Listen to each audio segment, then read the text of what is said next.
tonight. It's the first of 3 against Verlander and the Astros, 8:10 tonight on WMMS and on the iHeartRadio app, if you want to listen there. Mary was at Wiley's in Dayton this weekend, and there was a long lead up to this because for weeks, I was going to say our own Dick from Dayton. He's everyone's Dick from Dayton, right? Dick from Dayton said he was going to come out, and he was so excited. Did he mention whether or not he waited until the last minute to get his tickets? Did he walk up? Was he solo? Set this up for me. So he called the club several days in a row leading up to that. He came to the Friday show, Friday 8 p.m. We only had one show on Friday. I talked to the manager of the club. By himself? She said that he called several times, and the third time he called, she was on the phone with him for 45 minutes the first time he called. And she said the third time he called, she had to get kind of firm with him. Why would she possibly stay on the phone with anyone for 45 minutes? I don't know. She's being sweet, I guess. That goes answering beyond questions. Sweet. You got a job. She's working at the club? Yes, she's the manager. So she's doing box office stuff, And she said the third time she had to get stern with him and be like, listen, you can come and get a ticket, but I cannot be on the phone for an hour. I have things to do. Because he wasn't calling repeatedly to buy tickets. He was calling repeatedly just to for figure out information. That he got the first time he called. So I guess Friday he showed up at 6 p.m., 2 hours before the show starts. They wanted to make sure a guy could see. Which is fine. He's got nothing else going on. But she said, she was like, Dick, I can't let you in until 7 o'clock. Doors at 7. We don't even open the doors normally until 7:15. Right. But I gotta, so, yeah, he really is honestly the sweetest person. That's what makes it hard to be mean to him. There you go. So while I could see him trying to make eye contact with me, and I was I can't start talking to him before the show starts because it'll never stop. So the host went up on stage, and Dick walked out of the room, and I was like, oh no. He would cornered a bartender and was talking to her, and I guess he was asking if I was going to be there, if this was still my show. And she's like, yes, Mary's the headliner. She goes up last. So there's a couple comedians before that. And he was getting, not impatient, but just wanted to make sure that I was still going to be on stage. He was only there to see you. Correct. He had no interest in the opening no truck acts. for whatever these other bozos are doing before you. Right. He was very good audience member. The feature Did he act, sit up front? He did. Sat right up front by himself. He had a little basket of something, some kind of snack, and a couple bottles of water. The feature act closes on a bit about a sleep study that he did. And in it, he uses the phrase, stroking the old banjo. And that set Dick off. He was like, hey, I'm a musician. And I was like, you made it the whole time without saying Especially since the phrase is strumming the old banjo. Or strumming, that probably got him very excited. Whatever it was. Yeah. So he kind of started to go back and forth, but the feature act shut it down and just kept going with the bit. And then he made it 11 minutes into my set before he wanted shouted to participate. out. So I have a line that I probably should have changed, but I talk about in the pandemic not knowing what to do being sober, that I had no sober activities, and I Googled it, and it was the only thing open is liquor stores and Lowe's. And I was like, I should have changed Lowe's. Yeah, you walked right into a bear trap. Well, I was already into the sentence before I realized, this ends in Lowe's, and he's going to latch on it, and he did. That's exactly what it was. So, Mary, I got to see you. Hey, I'm so happy to see you, And but he just belted out? Yeah. But he did great. Okay. For him to have made it through the host set all the way to the end of the feature set and then 11 minutes into mine, I thought it was going to be disrupted much sooner than that. Okay. You're acting like he's not a grown man that goes into public, though. It's fascinating. It's fascinating to me. But it's fascinating to me how little situational awareness grown functioning humans have. Right. That's what I mean. Is he? How he likes to tell his stories, and he was obviously very excited to come to the show. Well, this actually will blend well into my weekend of watching Love on the Spectrum. Oh God! So we hung out, or we went back and forth a little bit, and it was good. It was great, and he was a great audience member. He was clapping at setups. He was just happy to be there. Yes. And then at the end you of the show, could do no wrong. Right. At the end of the show, well, actually, halfway through my set, he left, and I kind of paused. And I was like, he might be going to the bathroom. But I continued with my jokes, and 5 minutes went by, and he didn't come back. And I kind of stood there for a second. And I opened up to the audience. I was like, hey, not to be weird. His pants ran out of room, so he had to get up and finish. I told them, I was like, I'm on a radio show. He's a big fan. I kind of explained to them who Dick from Dayton was. Yeah. And there were a few listeners in the room. They all knew. And they knew. Yeah. And the one guy was like, I'm the one who told you I was going to hang myself. If you talk to him. Remember somebody texted last week? So anyway, I explained to them, I said, you guys, I'm a little bit nervous. So he's a liar, that guy. He did not hang himself. Oh, no. I called it. man, Yeah. you I got to called follow it. through, homie. Yeah. I mean, words either mean things or they don't. So I explained what happened. And I said, you guys, I'm just a little bit nervous because there's about a 70% chance he comes back into this room with a mandolin. And they all started laughing. And I was like, I'm so serious right now. But he didn't. I don't know what he went and did, but he came back in. And then at the end of the show, I gave him like a little WMMS prize pack. I gave him a T-shirt and a couple stickers and a patch and things like And that. then he walks you out to the parking lot. So he talked to me for 18 minutes after the show. In the building. In the building at the merch table. And then he said he had his mandolin in the car. And I said, I would love to watch you play some mandolin. So we walk out to the parking lot and he has his...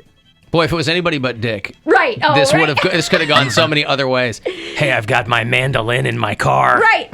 Well, he was parked, and at the same time, someone else was walking next to us, and it was like a really nice, brand new, sporty Kia. And it started flashing. I was like, "Damn, Dick, look at this ride!" And he's like, "Oh yeah, I've had it forever." And I was like, I was like blown away at how nice the car was. And then some guy walks past us and gets in that car, and then he had He's got a Mercury Mulan or whatever it is that Poundcake drives. a Yeah. little rinky dink. It was full of papers and Yeah. stuff and all kinds of things. Mercury Sable. He pulled out his mandolin and he started tuning it up and he started playing it for me. And Would have been funny if he was driving like a Corvette ZR1 or something. dude, just well, that's peels why out. I was like, oh my In a gosh, race this truck. is well, because I'm like, Truck nuts on the hitch. he got flags on the back. Hey, look at my truck nuts. I don't break for liberals. Hey.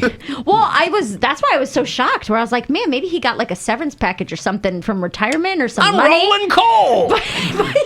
Yeah, it was crazy. I was like, oh, this makes more sense. Yeah. But yeah, then he played the mandolin. You know for how me. Lowe's gives you severance packages? I don't know. He was there for 25 years. Yeah, he's still He got working some sort of minimum wage. yeah. Yeah. I think probably gave him a clock they were going to throw away. All right, so you go out, and this is Dick playing the mandolin. There's a lot of tuning up because the weather can affect the mandolin. That's what he said. Yep. Let me see it. Let's see that beautiful thing. Wow. Let's see that let- beautiful yeah, thing. And this is before he pulled out the mandolin. You know what I was yeah, saying. so she was trying to reciprocate with his excitement. Let's see that beautiful thing. Wow.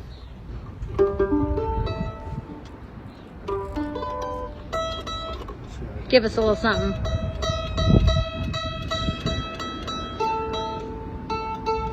The weather, they get out of tune. It's like the Tenacious D one note song. Yeah, you got to bend the string every so often. Yeah. Pretty good now. Let me tell you a story about a man named Charlie on the David. Why forever on the streets of Boston? So Dick's in the back row of the Kettering Banjo Society, right? I mean, Yeah. Okay. And whoever return, will he ever return? Will he ever return? And his face is on yearning. Right forever from the streets of Boston. He's the man who ever returned. Woo! That was fantastic. Thank you. He's not done. He's like, I'm not done yet. Bitch. It's like playing him, another song. it's like him on the phone. He's not listening either. No, Yeah. no. That's fantastic, she said, and he keeps Yeah. going. Yeah. Mail train comes back, rolling my sweet baby home.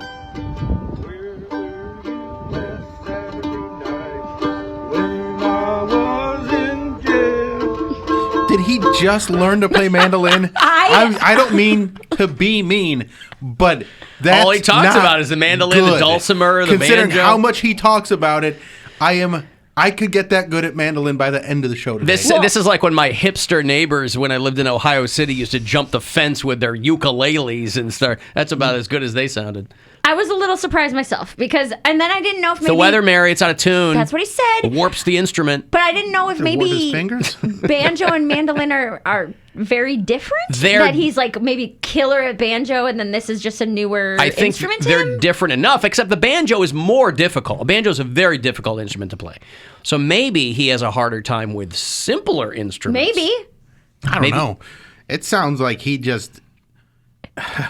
it was a good looking instrument. if It he looked calls- brand new. yeah, it looks looked great. You really can see it nice. at AlanCoxShow.com. It looks very nice. you can I watch this whole thing. highly recommend looking at the video because the wind is blowing and His hair all over the place. his hair, and at the point, Yeah. at one point, he like bends all into. He's like, Yep. and dance. Yeah, that's when the beat drops. That's right. It's a Yep. very good video. I love it. It looks like he's ready to scream 1.21 gigawatts at any moment. Great Scott.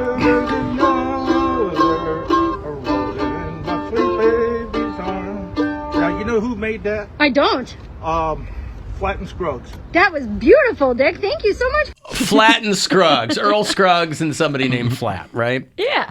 All right, so there you go. So that video, if you want to watch Dick play, in air quotes, and his hair fly all over the place. Was his hair playing the mandolin? Maybe that's why it was. Because the way it blew back, I was like, does he have a hairpiece on? And then I was like, oh, no, that's just like It's just blowing all over the place. After post-retirement, he's given up on self-care. But he looked good. He was natally dressed. Very and, nice. Adorable when he gets into it and like that little drop down. That's the little drop. one, he hits it and you can see, he feels it with his whole soul. Yeah, definitely check out the video. Definitely not his fingers. He's not feeling it with his fingers, but his soul's in it. Dick from Dayton and his soul mandolin. All right, let me give you some money here. It's $1,000. It's a chance for you to go fund yourself. Listen closely and good luck. The Buzzard wants you to go fund yourself and score $1,000. Enter the nationwide keyword FUN at WMMS.com. That's fun. Enter it now at WMMS.com. And good luck from Buzzard Radio. Now, is there any circumstance in which you would suggest that you and your family go see Dick from Dayton perform with the Kettering Banjo Society? Would you reciprocate? I would. Yeah. Here's the thing. Talking to him, he is... I don't know how to say this, and I hope he doesn't get offended when I say this. He's not listening. You're right.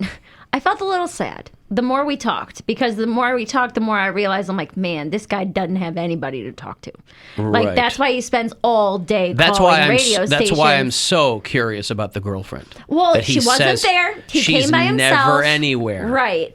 But it was a lot of rambling, but I was listening and I was intent and I was there with him, and it just made me a little bit like bummed out, kind of, where I was like, you know what, if he lived in Cleveland, maybe I would visit him a couple times a month, just go have a coffee with Dick and have an afternoon, because I'm like, it seems like he said that before he came to my show, he got all dressed up and he went to Lowe's and visited everybody, right. And that two of the girls cried because they missed him so much. Get a coffee, a cup of Banjo, if you will. Hey, there it is. Can't wait for the call.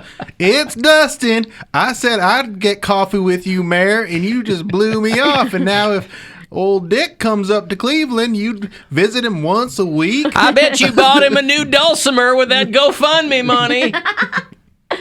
But yeah, he was very sweet. He was a good audience member. He appreciated the gifts very much. He gave us a CD from 2006 of the River Rat Banjo Club. Feel free to burn it. So you can Alan have wants a copy. Yeah. Not I think he CDR mailed us a burn. bunch of those. Yeah, I think he did too. Yeah, Okay, I don't know if we ever he brought me that. dug in on those. He brought me that and a card in a Goodwill bag. And he handed that to me while I was on stage.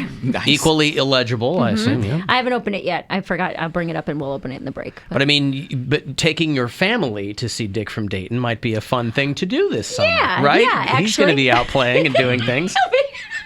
He'll be there June 4th and 12th. But Yeah. I can't go because I'm going on family vacation. Oh, no. You don't want to take them?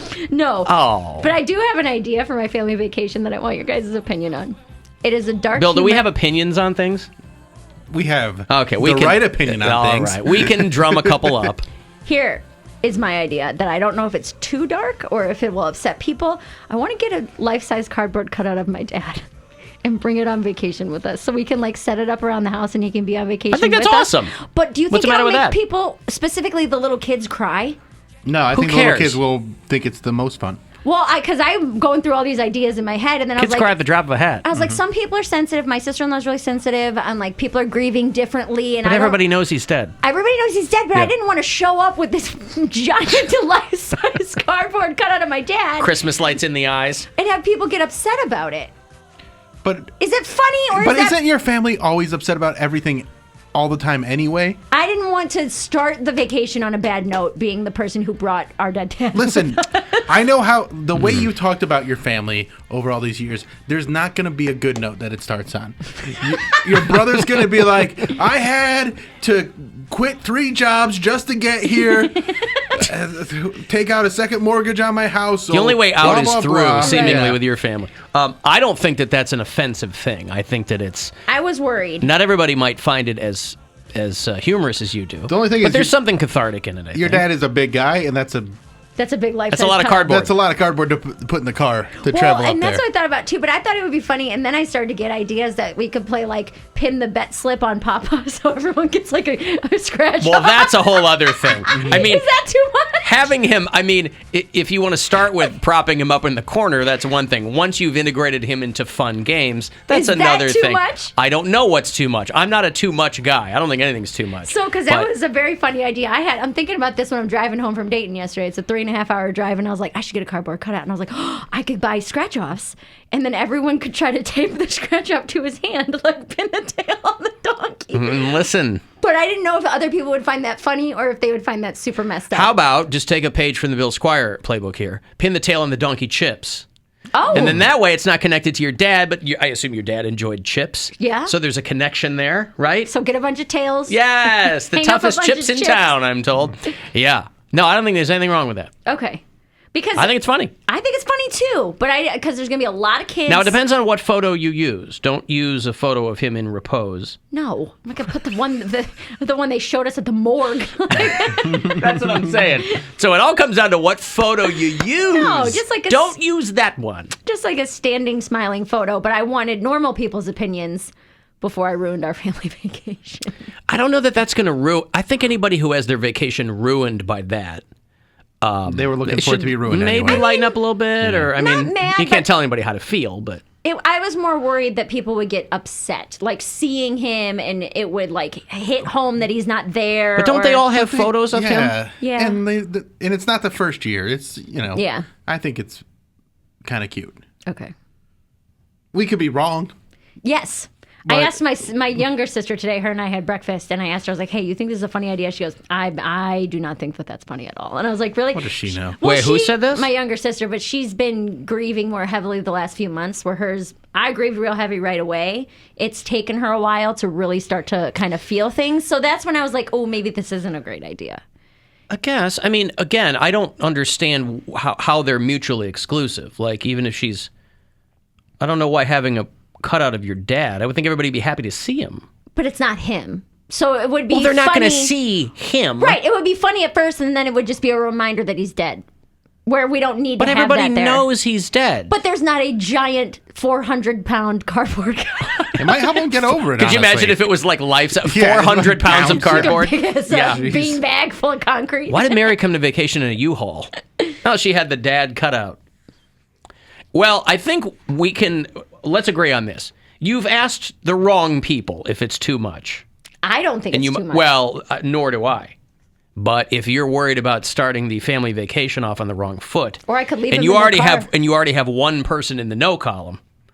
The first person you reached out to said, Well, she said, ask me next week. She's like, I have had a bad grief week. I guess she was really upset yesterday and had cried a couple times about him. And so I was like, all right, well, why don't you think about it? I need about a 3-week turnaround on this, which we're getting close because we leave the 13th, I think. right, So, or the 17th of June. of June. Yeah. So you guys are both voting yes. I'm voting yes. Yeah, I say go for it. Cody? Yes. No sign. He doesn't care. He's like, yes. He hasn't been listening. And where are you guys going? We're going to a lake house in Michigan. Yeah. So we got one of those big ass 6-bedroom, 10 beds, got a pool. It's right up on the lake. And Dude, those are kayaks so and- nice. Yeah. Like doing those for like an outing, like a birthday or something is always so nice. Yeah, we're doing that. We're going for 7 days, Friday to Friday. I don't know if people will drop off as it goes, but because I also think we need to have activities planned. Maybe not pin the scratch off on our dead dad, but I thought that would be funny. Vacations like that are always like. I mean, if you call it that. I was gonna make a sign. Do you know what the other thing I thought? What of was? you need to do is you need to find the people in your family who are cool with that and go into a room with them at some point and do that. And like do a other reveal? people, no, just the people who don't want to be part of it, they don't have to take part in it. Okay, They it's don't like an have to option. That's what I'm saying. Okay. Right? That way, you're not getting them upset because they can't complain to you about something you're doing. It's a giant house. You would have to be in the same Big room. house. Yeah. Right? We're going to be in the pantry pinning scratch-offs on a cardboard cutout of my dead dad. That's just such a funny sentence. Right. Of course. The other thing I thought was getting everybody T-shirts. You know how, like, if you go to cookouts or family reunions, sometimes they'll make T-shirts. I thought about doing that. Like, it's our first Santora family vacation, and just writing "Dad's dead" on the back. But I was like, that might be a little bit too much. I mean, again, if you're worried about the cardboard cutout, my dad died, and all I got was his T-shirt. Yes, Santora Fest 2022. Santora Fest You should make 2022. T-shirts that say, "I work 28 hours a day, and all I got was this lousy vacation." Maybe I will. That's so funny. Yeah. Well, anyway, All right, so yeah. cardboard cutout it is. Flat Tony instead of Fat Tony. Yes, Yeah. there we go. So that way you give the people the option of doing it, and then they can't complain because you're in another room. And here is my one suggestion: maybe go with a younger picture of him, Okay. and it might not be as upsetting. Oh, in a because way. it's not like the last Yeah, memory of him or it's- something. yeah. Okay, maybe. Yeah, That's a good idea. like mullet Tony. Yeah. Mullet Tony. That was a good Tony. All right, let me take a break here. If you want to text for anything, 35192, AlanCoxShow.com if you want to watch, and you can listen anywhere you are on the iHeartRadio app.